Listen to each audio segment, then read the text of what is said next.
Mr. Speaker, what a great day it is to be Pasifika in this Parliament. Actually, it's always a great day to be Pasifika, Mr. Speaker, but let me begin by saying that this is before the Honourable Barbara Edmonds says it, that this is the 682 backing the 685. And let me begin by saying, giving a big kia ora koutou katoto to all of my Samoan relatives today. Hey. And a big ye koko. Mr. Speaker, this bill is about justice, reconciliation and progress for our Samoan communities in Aotearoa. And I hope that the passage of this bill is a milestone in addressing historical injustices, acknowledging intergenerational harm and fostering accountability for past actions such as the Dawn raids.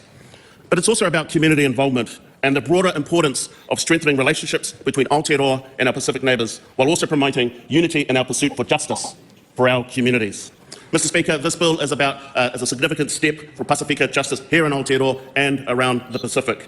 And I also want to acknowledge the rarity of this bill receiving unanimous political support across the House in the second reading and, of course, in the committee of the whole House. As we say in politics, it's best not to count your chickens before they're in the umu, but I am confident that there will be enough support, hopefully unanimous support, for this bill to get through its third reading. Mr. Speaker, I want to also emphasise that I didn't know it previously, because this is the only bill that I've ever had pulled out of the biscuit tin, that it's rare for an opposition MP to get a bill this far. So I want to acknowledge the very strong advocacy of the community today. It was your advocacy and your ability to talk right across the political aisle, which is why we have gotten to this point today. So I say a big whawhitai, tele lava to all of you.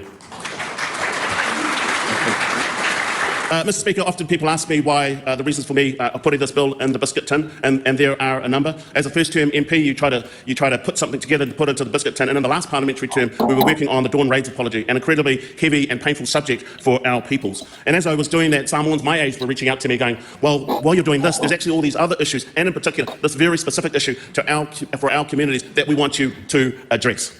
And so today I want to acknowledge the Samoans who, of my generation, who are like myself, first generation Pacific Islanders, born here in Aotearoa, New Zealand, who have similar experiences as me, who asked me to put this bill into the biscuit tin. And I note that I have I want to acknowledge a number of them today. I note that I've got a friend of mine, Te Pritchard, she's up here as well. Other friends of mine like Tony Fala as well, and Green Party councillor Renee Dingwall, who asked me specifically a lot to actually put something together to put this in the tin. Also acknowledging all the Samoans I went to Auckland University with, along with the Honourable Jenny Celesta, she'll know all of them, people such as Lotu Fuli, a number of us who ended up in He Whauwhau He Pulutu at UA, which was the New Student Association, people such as Terry and the others. You had an enormous impact on me on why I should put this bill in solidarity with you and your communities. But most of all, Mr. Speaker, today I am thinking of our brother, Whanana Efessel Collins. This one's for you, this one's for you. Mr. Speaker, there is a historical context to this bill, and I want to acknowledge Whalemai Lesa, who I think might be in the gallery somewhere today. I want to acknowledge her commitment and the work that she did in 1978 to challenge the government when they took away her citizenship, Mr. Speaker. I want to acknowledge the workers of that time who came to the Select Committee, who presented and talked about how they rallied behind Whalemai and her legal team to get the pūtea together, to get the funding together, to take the case to the Privy Council. Mr. Speaker, they won that court case and they were right. They were New Zealand citizens and they had their citizenship removed. Mr. Speaker, I want to reflect on the weight of the debates that we've had in this chamber, the weight of the conversations that we heard through the Select Committee process, and to celebrate and acknowledge the extensive consultations that we had with the impacted community. Mr. Speaker, there were powerful testimonies from the Samoan community during the Select Committee process, and I want to praise the authenticity and the passion of young people, of our rangatahi, that came to the Select Committee process with their vision for a better future. Mr. Speaker, if I could say to our Pacifica communities, seeing the strength and the intelligence of those young people, I am certain that the future of Pacifica communities is in safe hands. Mr. Speaker, I want to acknowledge the involvement of many of the former MPs, and I acknowledge you, Anai Arthur Anai, for your steadfast commitment to continue to push on this issue. And I note that there was a 2003 petition which had nearly 100,000 people, and also a demonstration outside the steps of Parliament. I want to acknowledge the other former Samoan MPs who have participated or shown their support throughout this process, such as the Honourable Lua Manuvau Winnie Laban, Teresa Ngobi, and Opito William Seal, who actually he was one of the first people I rang when this thing when I got the bill pulled out of the biscuit tin. I want to acknowledge Te Pāti Māori for being one of my first responders when I asked them if they would support the bill, and acknowledging the connection between tangata whenua, acknowledging the connection between tangata moana, tēnā koutou katoa. I also want to acknowledge the role that, of engagements with the Vasa Manaia, the Right Honourable Winston Peters, for his very considered conversations with myself. We had a number of conversations, myself and the Honourable Jenny Salesa.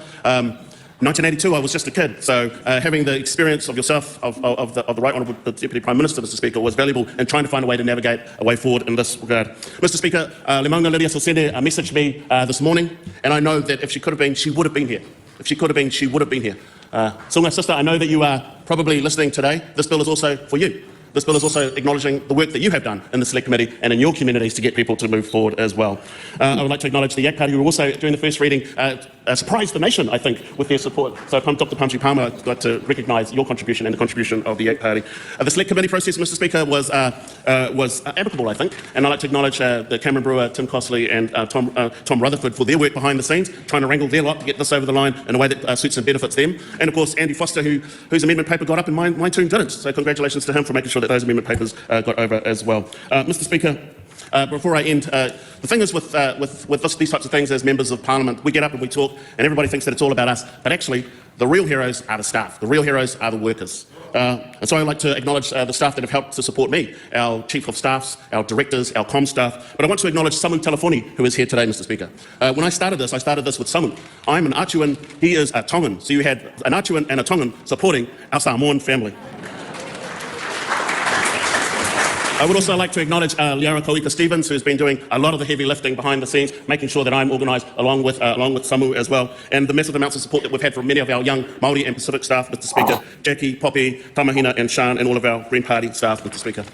Mr Speaker, the Greens are proud to have championed this bill, and we hope that it goes to some way to atoning for the past wrongs of this Parliament by the state against Pacifica communities. Let's savour this small but significant victory and carry forward the momentum to achieve possibly even greater things. When we unite in the pursuit of justice, there's so much more that we can accomplish. Mr Speaker, whawhitai te lava, mei taki rā nui, I commend this bill to the House.